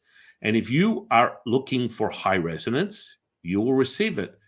But you need to create the foundation. That's all I ask of anybody, is understand that you need to create a foundation so that you can hold the resonance that you're looking for. So if you fantasize about all these sort of oogity boogity boogie men, then that's the kind of frequency you're going to put out as you ring the bell or throw the chum out into the water. This is what you're bringing in. Yeah, I'm more wanting to just thinking right now, like what I've learned and observed and everything is like there's the frequency of unconditional love, and I just want to tap into that. That's like what I feel like I need to get into that space and transform myself and vibrate out of, shed. I feel like I need to, there's layers of me that I need to just drop, like literally just drop. There's, I mean, as much through your own confession of the loss of your mother, there's there's still a lot of emotional content that comes with that as a lifetime of relationship that can definitely be shaken out, which will have a fundamental effect on your sensory perception and your energetic profile. And so that's just part of the experience. But understand that you create that. So your menu is unconditional love and acceptance. And that's what you're going to find. Trust me, I didn't find Lao Tzu asking for Freddy Krueger. It didn't happen. So you need to understand that, but there's a heat. Like, as you can feel a physical heat right now that you're experiencing, that's a high resonance heat. Do you understand what I'm saying? Mm-hmm. Right. So when you look at the profile, that is very important. And so you will feel an expansive heat that comes with high resonance. A lot of people have this the ill-informed misconception that as you get higher, the energy disappears. It does not. Just so people understand this, it becomes quite dense. And you need to be able to identify all the different profiles of energetic constructs. Does that And make you sense? said you got to build your foundation, because it's when I talk to people about, like, when they come to me to heal themselves of their problems, lose weight, whatever. I'm like, they start like, well, what kind of exercise should I do? What should I be eating? I'm like, you don't even have your foundation in place first. I mean, we got to get back to basics. We got to get, good, clean water in you, and make sure that your air that you're breathing 400 gallons an hour is clean. The clothing that you're wearing is not poison. Just your bed, that you're grounded. It's like some basic things. Chewing your food until liquefied. So I go through those things, like super basics. We start working on those. What are the foundational things for somebody that wants to channel? First things first, take care of your business. Your emotions don't control you, you control your emotions. This is the first entry level thing I teach people. And it can happen. I always remind people, you can realize the mastery of my consciousness from my natural born experiences, the sum of my life experiences in the last 30 years in 30 seconds, if your belief system is not questioned. You can realize it. It can be realized. How do I know this? It happened to me. And then you are able to reflect on all the past lives leading up to this one. I normally give people 9 lives leading up to this one, which fundamentally put all the pieces together, and people freak out that this makes so much sense as to what I'm doing here right now, which is sort of like a path of realization. So you get 9 lives leading up to this. You realize these emotional content is so, really not that important, yet most people put most of their weight into it. It's a trauma. It's something that you need to work out. You got to beat it down till you beat it to a pulp, until you realize that, grandma beating you with a wooden spoon wasn't the reason why you hate your wife. This type of stuff is the problem that we call remind the man mortality is real. There is a timeline to your journey in this lifetime, and that can be expansive or contractive depending upon how quickly, and I say quickly, and the quickening, where you come to a realization of this present moment. And that comes from understanding the emotional content is transitory. And by regulating your energy centers, all that stuff just falls into place. You don't have to go into why I only got 4 cookies and a glass of milk when I was 3. That stuff is the stuff that people drop their hat on, and I can remove it and have them learn how to remove it and commandeer what's going on in their experience, like this. Not like, oh my goodness, I'm really feeling it, and then you go into the biochemistry that takes place with that. So now you have 1,500 different chemical responses that are taking place because you commandeered your endocrine system, because you wanted to, ride anger right till put your foot on the gas. And you know what? Tim told me to fuck myself. And you know what? Fuck you. And then all of a sudden this turns to be a back and forth. And if either one of us have evidence that we're perceiving this as an actual event of an emotional content, then you're going to go down that rabbit hole. And then the rippling effect is the chemistry that takes place within your physical body. The faster you move the energy centers and you realize that everything is energy, frequency, vibration, all that stuff will just fade away as you continue to raise your resonance. And the resonance comes from the energetic practices. And that's just everything to do with a visual and audible experience, creating the kinesthetic visceral charge that knows that you're right dead on the money, because you want to be able to measure it. I have people measure their results. When I get someone to do a practices that's developing their skills, every day you should be able to measure your results. It's not like, hey, you know what, Tim, I want you to go and do all this training, and like in 6 months we'll have a review and you'll see a few things and I'll lead you with some linguistics and I'll tell you that maybe you might see ghosts, or you're going to feel more energetic and expansive, and very vague, ambiguous sort of garbage. No. That first day you do it, after 27 minutes investing in your precious time, because time is the most precious commodity a human being has until otherwise noted. When you realize that you are not of this body, then you're in a whole nother degree of consciousness also. But let's just say you're still there. You need to understand what it is that you're doing. And when you finish a practices, you can measure it in a real world environment, not the one where I'm sitting down in the lotus position, lighting 3 incense, calling in my guides, and I'm singing Kumbaya. No, you need to be able to go, okay, I just invested this amount of time in my expansive consciousness, generalized, by cultivating and regulating my energy centers, which as a side effect has everything to do with your emotional state. And then you go and you have an event, you get out of that training, and you go out in the field and you're talking to the people that work with you, and someone let their dog out and they're harassing the cows, neighbors' cows, and there's a problematic effect, and your neighbor's really pissed off. It's like, Tim, come over here. I want to have a conversation. I'm going to call the cops because your dogs are ready. And initially, the second you got out of that training, you're not reactionary. First thing. Now, if you are, there is an exercise that I give you to measure your response. So you will instantly be able to affect your nervous system, which will take charge of the emotional content. And you'll be like, holy shit, I thought I was at a runaway train.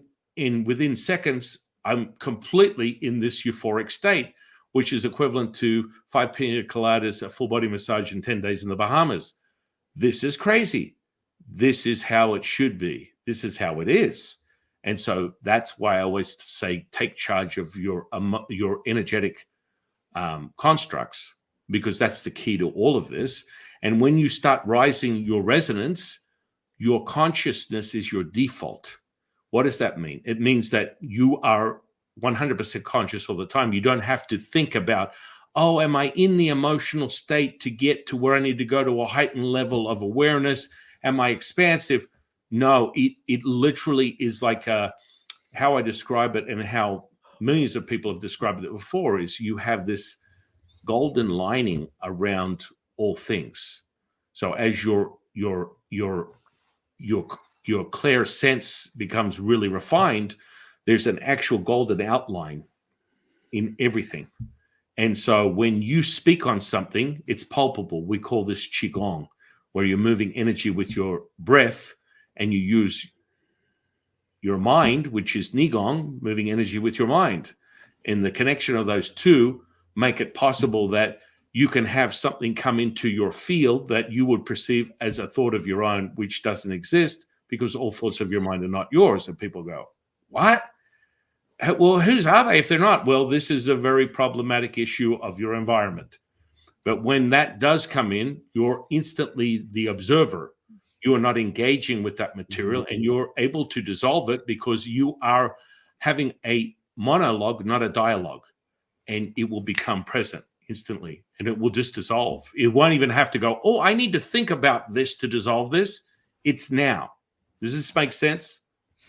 Yeah, I actually remember when when Martina pulled up here in her trailer, I gave her a tour, and she let the dogs out, and I didn't think anything of it because I have a dog here, and my friend has a dog that's here sometimes, and they just kind of hang out. That's not a big deal, and they were kind of running around, following us around. And we walked down by the shop, and then all of a sudden, her dogs just took off on a sprint, and they started chasing these 3 cows that were in the lower field in circles. in this field, and the cows are just like, "Bro, like help me, bro," and I'm like, and we have a hot fence there, and like I can't get her over there, and I'm just like, and then I just watched it all happen. I watched it go through the electric fence, and one of the cows got it, and then finally she got her dogs, and we brought them back, and I never, I stayed completely calm in that moment. It was, and I thought about that afterwards. I'm like, that was interesting. Did I not do it? Did I not yell and scream? Because I think maybe because part of it was like I just had this amazing synchronistic moment with this woman, like that, like I just didn't want to. I was just on that plane, I guess. I don't know. I'm just like I just kind of watched it all happen. I'm like, okay, we're gonna fix the fence, and then the neighbor came over, and I was like, hey, Steve, like I said, I'm supposed to take my dad to dinner right now, but since this gal's dogs got loose and ran through your fence, I can stay and help you. He's like, oh, don't worry about it. Yeah, well, other cow just squirted through over there. It's no big deal. We'll fix it up, Tim. Go ahead. I was like, okay. And I would have gladly helped him. I've fixed it many times before and stuff like that happens. We've had our own cows run through years ago. It's never fun. But yeah, it just all worked out. So yeah, that it's the really response, right? It's creating some space in between past programming, past belief systems, and just realizing that why for me, and I've kind of justified this by like going, why would I create trauma in my own body on myself? Because if I start reacting to a situation and I create adrenal glands to spike and my cortisol to spike, and I don't actually go fight or run, I'm not those chemicals that were used supposedly for me to do save my life, and I don't use them. They turn into a toxic soup, and I'm literally stealing my life force. I'm going to age faster, and I ain't doing it because I want to heal. I want to be as young and feel good, and I'm like a little kid rolling around, and that's what I want to be. So that's kind of the angle I've been kind of taking it, but at the same time, there's probably another level of thinking of why not to respond that way, right? To Well, state. you don't think. Like that's a great example. You don't. Thinking is not knowing, knowing is feeling. And so that's where the default comes in. So you have traits of mastery within your perception of reality, but understand that if you're emotional at all, you're already unconscious. So that is the problematic effects. And you will develop the skill that's necessary for that not to be problematic. Why are emotions? Why do we have emotions as humans? Do we It's have them as a practice to release? it's part of the ecosystem from a Taoist perspective, as you've probably heard this a million times before. All is one, one is all. Your physicality, this construct, is literally a micro version of the universe. You all is one, one is all, right down to it. And it's so fundamentally humorous because I have students that have PhDs that have been using this energy, the Tao energy, for years.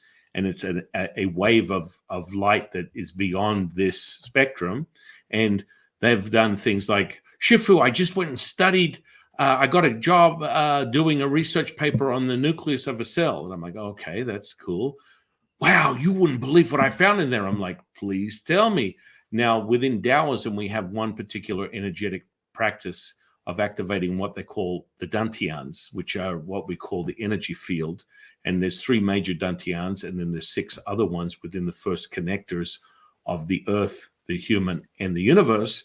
And those dantians have activating centers. There's 81 chambers in each one.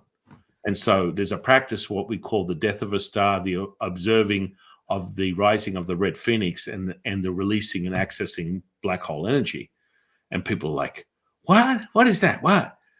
Anyway, this guy, one of my students, has been using it for years, using it all the time. He's got a real mastery of it, uses it to heal, does all this other stuff. He goes, you wouldn't believe what I found in the nucleus of a cell. I'm like, what?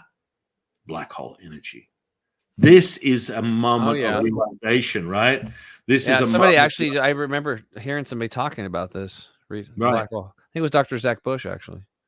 That's part of the ecosystem. And so from a quantum physicist perspective, they would call it the 0 point. I don't need a new language like quantum physics when I can lean on ancient traditions and languages that have gone back 7 to 10 empires, sort of like emperors within the Chinese infrastructure and culture, leading all the way back to pictographs and oracle bone reading that we've been using for thousands and thousands of years and dated back BC, 6000 BC. That's on paper. I know for a fact our information and lineage with the universe as the whispers of the universe that transmit through the Yellow Emperor, who was the guy who created the infrastructure of Chinese culture as you know it, including Chinese medicine, internal alchemy.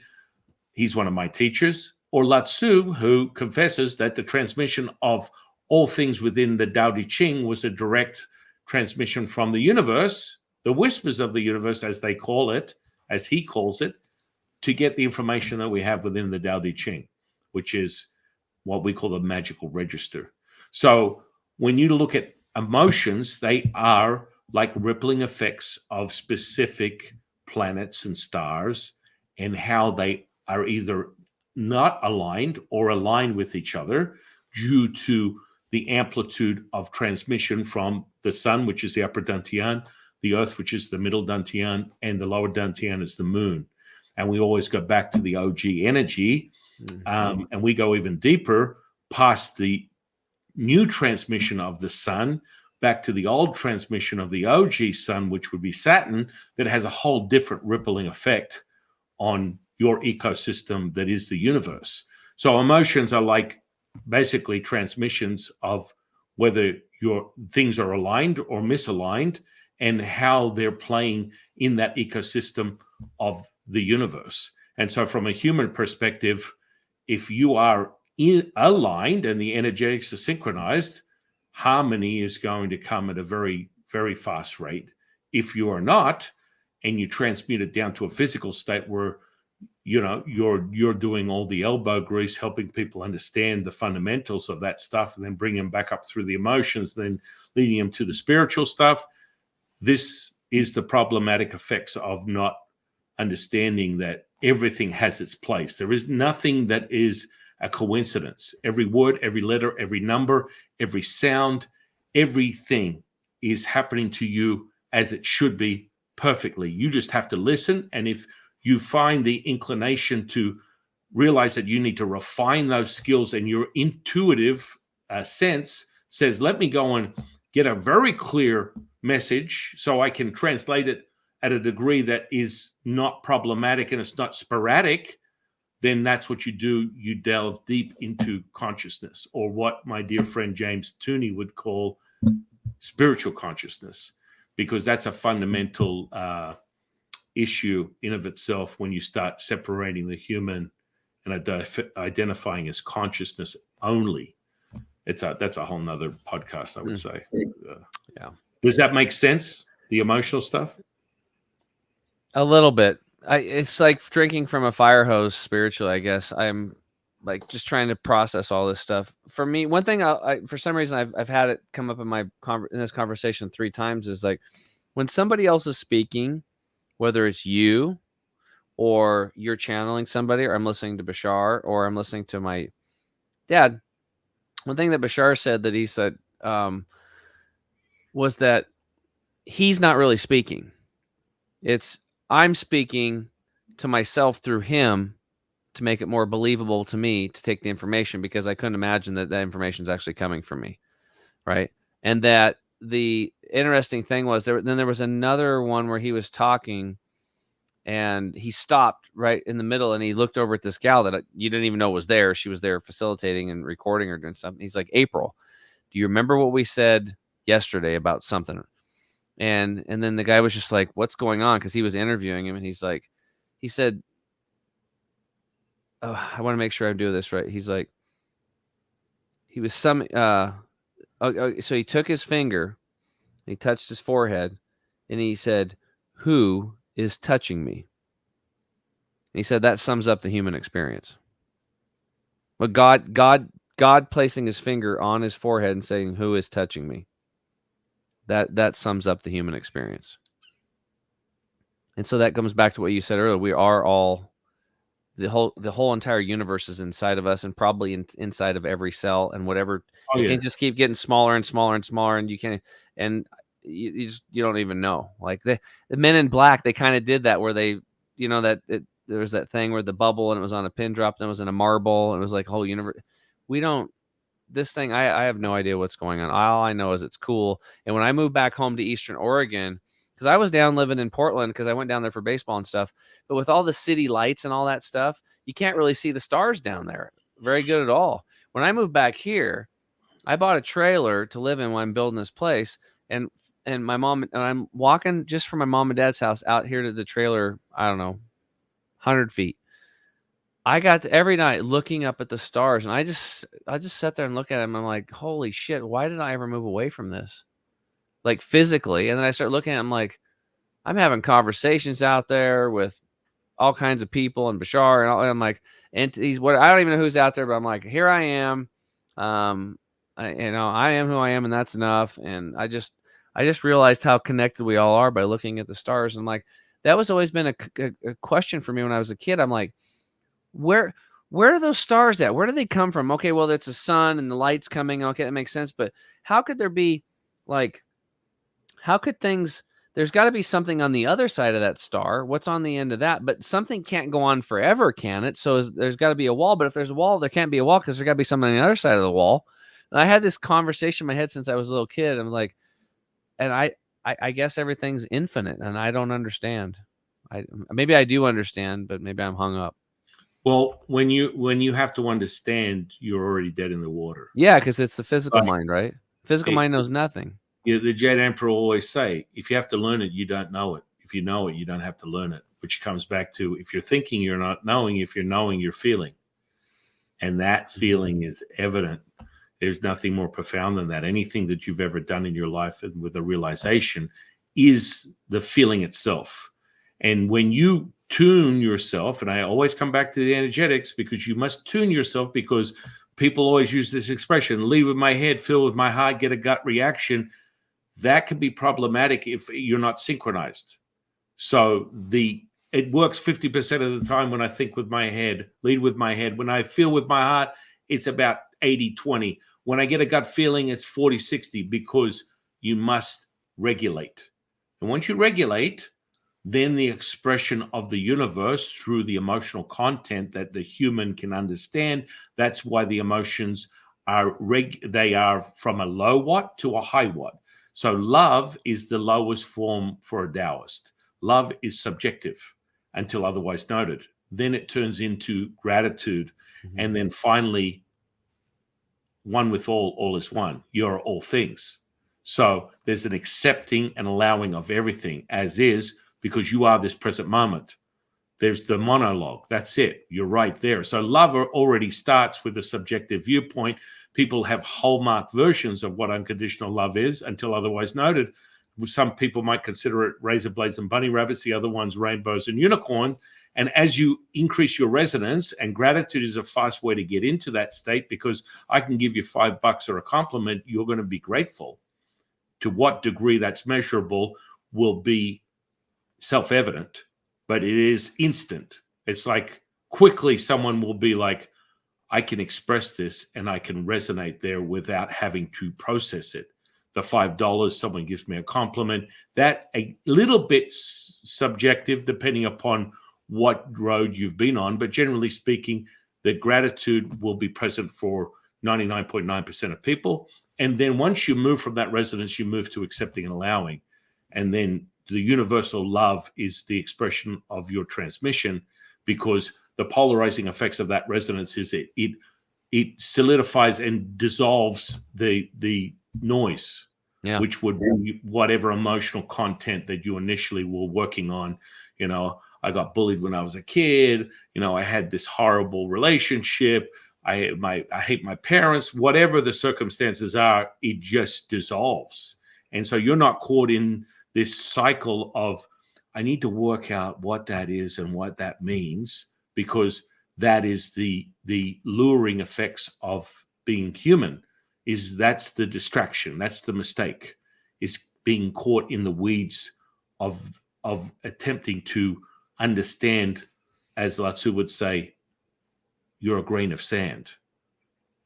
You are all things. You are not separated from that. That as a construct that has been adopted over thousands of years through this model, and it's been problematic over the last couple of hundred, which fragments you from yourself, remembering who you really are. That's the fundamental issue of where we are today on the human timeline. And from a human resonance perspective, when you're looking at the transmission of the electromagnetic field of the Earth, it runs at about 7.83 on average, which in brain waves, knowing that you are the Earth is you, this is the Earth from a Taoist perspective, the torus field that is being transmitted, your electromagnetic synchronicity signature that is transmitted as part of the field is running at 7.8, which if you're really truly at one with all things, that means you're in a theta alpha state at all times. That's the Earth's resonance. But there's this thing that through one of the friends of the channel, Alexis from Ascension Diaries, she reads human resonance, and this is problematic, that there is some foreign interference that is bringing the resonance up to 12, 18 hertz. Now, for anyone that understands brainwaves, that's a high beta. That's problematic. That means it's like wake up in the morning, slice off serotonin. Guess what? You're awake. Welcome to the world. And the brainwave is just being alert. That's a beta brainwave. Then you create the subject of that brainwave by your own personal content. If you have emotional instability or you're referencing that as the main source of your perception of reality, you can go into high beta, which is highly myopic, over-focusing, which then has a rippling effect in the endocrine system, and you get levels of stress that ripple through into your physical tissue and all these biochemical responses. And then by staying in that state, that creates the issues that we're having right now on planet Earth, being in the 12 to 18 hertz, the 24 hertz. But the funny thing was, Latsu said that we're going to get waves of energy from the sun 9 times more powerful than ever in human history. And that has presented itself throughout this whole year. And for many other people that are channeling, that would actually be a consensus to what he said at the beginning of the year, which was, we're going to have profound things take place. And so that height, that brainwave state, which he was talking like 50, 60, 100 hertz, which would reflect to the state of consciousness on planet Earth, which would also reflect on everyone going, it's going to be this high level of consciousness in 2024. But further, moreover, Alexis was saying that she can see the evidence of this 40, 50, 60 hertz resonance that's going to take place over the next 12 to 24 months on planet Earth. Now, that's huge. That's like, whoa, hang on a second. What's going on here? Because you are subject, being part of the micro, macro realization of all things. You are subject to that, just living on planet Earth at this moment. Now, how much you fall into it or fall away from it will be determined by your perception of reality. And you make that palpable by your own cultivation, your own energetic practices, and returning to the true source of all things, which is you remembering who you are. And then it's crazy stuff. It's off to the races. Well, awesome stuff, man. I really appreciate you letting me come on the show. I would like to set a new record and talk for 10 hours. Yeah. Hey, look. But I have to go check on my dad and get ready for some stuff. I really appreciate your sharings today, and I'm looking forward to connecting with you also off air, and having some more conversations, and maybe coming back on the show. And so, did you have any final questions for me at all about anything? Well, I want everyone to go out and check out Tim's social media. Look into what he offers on the social platforms on the internet. Are you at a point where within your farm cultivation that you actually sell produce of any kind, or you're still sort of in the tinkering? No, we've spent 2 years. Like, my dad accumulated a lot of stuff. Like, I've gotten rid of 6 40-yard containers worth of stuff that's just garbage, but it's been outside and it's just boards and rotted stuff. two 40-yard containers or 20-yard containers of scrap metal, actually two 20s and a 30, and we still have a lot. I've built a 40 by 80 foot shop. I got almost all of it completed. I built a road. I've tilled up some of the ground. We're just getting the mycelium now are going to be inoculating. I'm just getting the infrastructure set up right now on the farm. We don't even have any of the farm out. My main business is chemicalfreebody.com. And so I've been helping people heal their guts and lose weight and help themselves boost their immune system, and do it naturally. And we've been coaching people through that process. I have myself and I have some world-class coaches. Our coaching page at this time is down because we actually brought our marketing agency in internally, because for the last 9 years, I've been spending money on these other marketing people, and they just, at best they're inept, and at worst they're scammers. And I've had them all up and down. I can literally teach a course. If somebody wants to have an e-commerce business, I can tell you what to do, from learning what not to do on everything and paying for it dearly. And so we've went in-house, not to get technical, but like just one of our pages, like it's called a sales page, or we have a product, like it converted 600% better when we finally built it out the way we knew. It's like making it nice and making it user friendly and just making it easy for people to take the information and they need and look at the label. And because our whole thing is like, for those that are just listening, not seeing me, I have a shirt that says ingredients matter, and you're not going to find, there's one other person I met that's as particular about the ingredients as me. And he also has a supplement company, happen to be one of my mentors. So like, these things to me are very precious, and what goes into the mouth, I feel, is a sacred act. And I don't want anything in the products that aren't completely nature. And 92% of the supplements on the market are completely synthetic. And of the 8% that's left, what's that? I was going to say, so your friend, what does he source? Like, that he's not subject to that synthetic processes, or Well, for me, on my business, like I haven't got into all of what Ed does, but like in my business, I piggybacked off of Dr. Scott Treadway. Dr. Scott Treadway was a former Marine. He went to Cornell to become a medical doctor, and then walked out and said, "This is not medicine." And then went to naturopathic school, left there, said, "Close, but no cigar." No offense to, I have tons of naturopathic friends. We're friends. I send business and all that stuff. So, but then he went to India and just was over there and hanging out, and then he ran into the guy that owned all these herb shops, and he was treating the dignitaries and stuff like that, and he said, "Will you be my mentor?" And the guy looked at him and he said, "Yes." And so he took him under his wing, and he worked at this clinic, and he became a master herbalist in Indian herbology under this guy. And then he worked for another guy at another clinic for years, and then became a master herbalist in Chinese herbology and in Western herbology. The only one he didn't get was the Aboriginal from Australia, because there was no way in. He tried to get in, but they just hold everything to their chest because they didn't want Big Pharma to come in there and start raping their land and taking certain herbs and stuff, because there's pretty powerful stuff there. It's a different, continent and all that. And so I piggybacked. He told me it took him 21 years to get all of his sources in place. And so he passed away last year. He lived down in Texas, in Austin. And, 41 years he's been at this. And he actually, when he came back, he had a clinical practice seeing patients on the daily. But then eventually, after 10 years, he was like, he had a download to like, I need to help more people. I need to do my formulas. So he became a master formulist for all these top nutritional companies. And then I met him looking for him. And I'm the only one, he said, in all those years that didn't change the ingredients, that didn't manipulate the formula to cheapen it.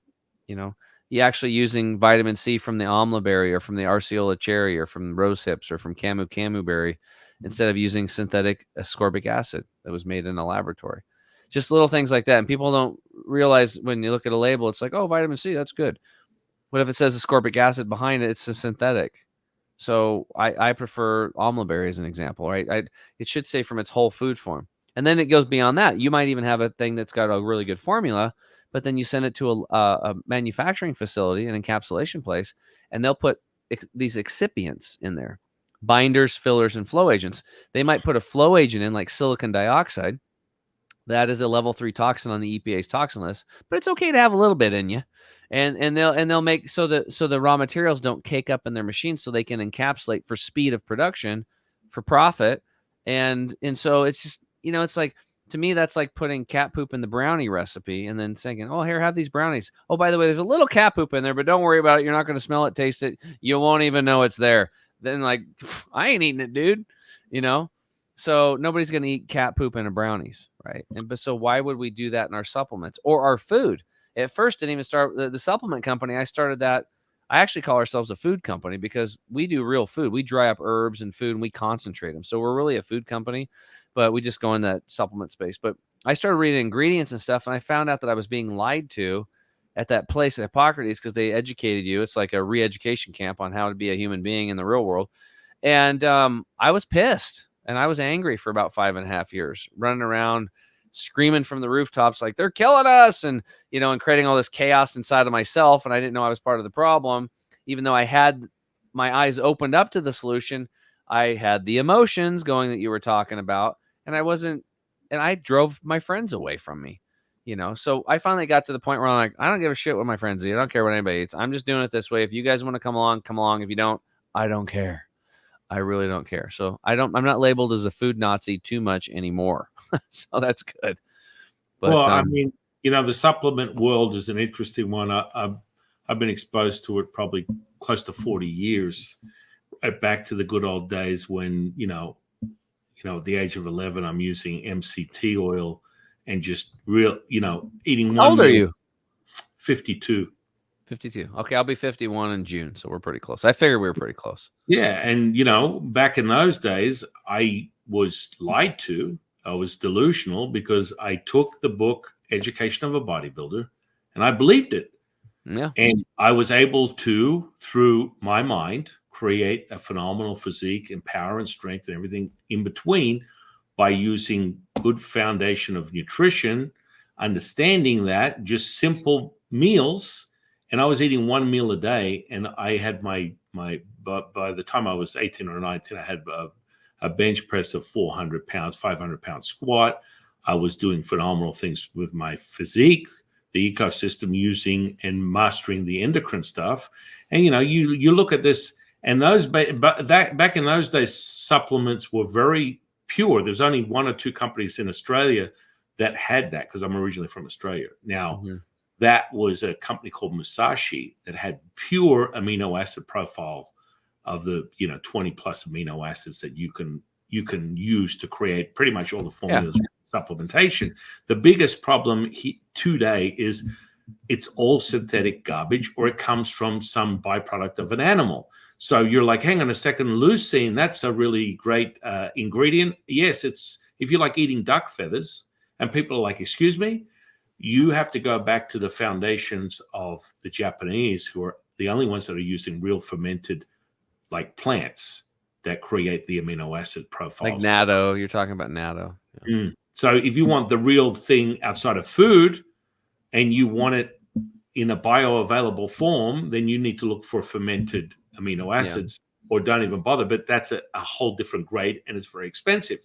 So now you have a different ball game, and most people will not spend that type of money, even though the supplement game is like the faster you want to take 5 or 10 grand and run off a product line and make yourself a couple of 100,000. That's how it works.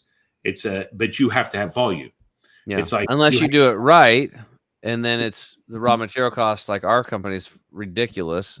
yes. And then people are complaining about the prices, and I've keep them artificially low for years, trying to make sure people can afford to get as much of our stuff as possible, because all of our stuff I've personally vetted it. Like, I use it myself. I literally build one product at a time for myself, and then other people want it. I find a problem, like, oh, I need a solution, and then we make something, so. Well, we definitely have to collaborate. I have a lot of students that are expert herbologists. As part of the Chinese medicine model, one of the pillars of Chinese medicine is herbology. Yeah. And the most powerful is energy. And then you have acupuncture and massage. But, this is a fundamental that's been around for thousands of years. This is the stuff, the secret sauce.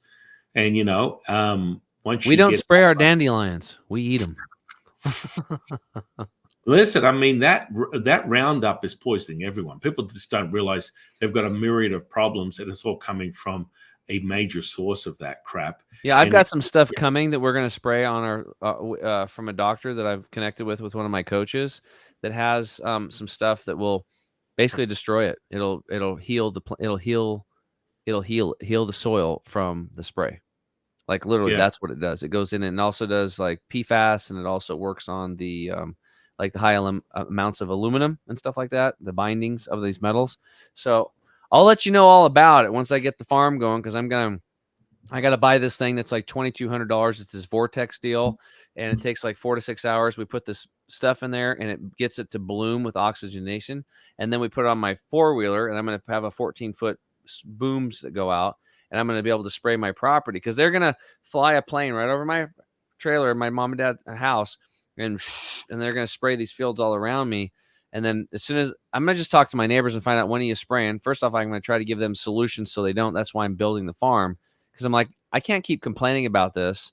In fact, what actually happened was I saw a dust cloud of pesticides where they're spraying with the big tractors where the arms go way out. And it went right over last year over like 2 and 4-year-old children, our neighbors' kids. I could see them right there. And I said, that's it. I got to do something about this. And that's why I'm like, I got to be the solution. I can't just say, hey, you're killing people and killing yourself. I'm like, here, let's show you how to make more money, reduce these chemicals, stop killing yourself and everybody else, and reduce your water. But anyway, I'm going to spray that stuff all over my property and keep my property healed because those mycelium, those bacterium are so important. They're critical. They're part of the universe, and we don't want to damage them. We want to take care of them and love on them. I mean, everyone gets destroyed. You know, you look at the skulls of petrified bones from thousands of years ago, and everyone has perfect teeth. Why is that? What seems to be the problem here? You know, you have a diet that literally and a system that leans towards you being dependent on the very things that are destroying your mitochondria. That's what is going on. This is on a cellular level, and so you know things like having a shower 3 times a day, brushing your teeth 3 times a day. All this stuff is nonsense. You're taking away the bacteria, the healthy bacteria that you need to function properly. Yet look, my dentist tells me I have to see him 3 times a year. My doctor tells me I need a biannual checkup so that we can create a seed that will be a reflectant of the very diagnosis that you have a problem because you went to someone to create it. I mean, it just never goes on. I mean, right down to my buddy James Tooney, smart dust, nano chips. I mean, chemtrail. I mean, we could go on. This stuff is real. This is real, ladies and gentlemen, gentlemen and ladies, and it's happening. And you can bear witness to it, or you can be part of the transformation of helping people return to who they really are. And you don't have to be subject to this nonsense. And, you know, it just seems to, you know, you go to a supermarket. What is a supermarket? It's just plastic rubbish. It's just, there is no food. There's no food in any. No, you're paying for poison. 4,300 people a day are dying of processed foods in this country. That's a 9/11 event every day and a half. Stop going to the grocery store. You really have to get to the point now where get seeds, learn how to grow. I mean, I'm sorry, but that's where we're at. Or find somebody that's going to do it and pay them. You better do it, and you better do it now. What do you think not? It's up to you. It's a valid choice not to choose that. If you want to do it the other way, go ahead. But you know, we're buying seeds. See that poison they put on fruits and vegetables now? Hey, we're helping with preserving it. It just so happens it has seed oil in the formula. Talk about like the apeel? Yeah. Yep. Yeah. Well, actually, our local mom and pop grocery store, they don't have any. They have all organic produce, no apeel, and they actually, you know, Blake, the part owner of that place, he's smart. A lot of people don't know there's BPA in the receipts, so he's got BPA free ink. Because you don't know this, you're getting all these receipts and you're poisoning yourself and your family with bisphenol A. It's like that whole Aaron Brockovich thing. It's in your receipts. They're getting you. Think about it. It's your environment, the air you breathe, the water you drink, the food you eat, the clothing you wear. Anything that touches you is your environment, and you have to be suspect of it. But don't worry, you know, get yourself an electric car, have it draw your life force energy every time you sit in it. Yeah. have yourself use one of these things and suck the life force out of you, your airy transmission. Yeah. I mean, you know, it's deep conversation that we can Yeah, dude, continue. I have so many little things for Right. harmonizings, and I Geometry. have, oh my God, I have so many things. And you know, when you understand that that creates a whole different infrastructure, the geometry is what this is our bag as feng shui, deep understanding of how to move the energy in an environment. So when you measure your physical body, we use what we call body dowsing, and we can find ley lines, we can find power centers, we can find vortices instantly, attuning to what a psychiatrist or a hypnotist would call ideomotor response, which is what we call a divination transmission, i.e. pendulums, dowsing, tuning forks, a Ouija board, tarot cards. This is happening all the time. Awesome. Muscle testing. So all this stuff is like, it's there. And now, you know, you're using that geometry. Man, I put geometry in the soil. People come to me and they can't get things to grow. And once I put the geometry and I fuse it with something that's not of this realm, all of a sudden food grows in that soil. Isn't that strange? It's so weird. I can't wait to talk to you. Hey, when you hang up this transmission, I don't know if we can just stay on and talk. Yeah, we'll stay on for a minute. Let me just Okay. turn this. Let's close this out. First and foremost, I want everyone to go and check out Tim's offerings and get some coaching from him and his team to help you get yourself leveled up from a nutritional, emotional, spiritual standpoint. All the things that he's offering is incredible. So I want everyone to check it out who's watching this podcast. I'm going to put all your social media under this. In closing, I'm going to ask you one question. What's your definition of consciousness? That was it. I love it. I've never heard the right or wrong answer ever, and every time it blows my mind. So that's simple. It's now. And so I want to thank you for sharing your time with us today, brother. I really appreciate it. And I want to thank the universe for bringing you into my life. I want to thank the audience for sharing their time with us today. And I am your humble servant and Sifu, Taoist Master San Qing. And I'll see you in the next one, guys.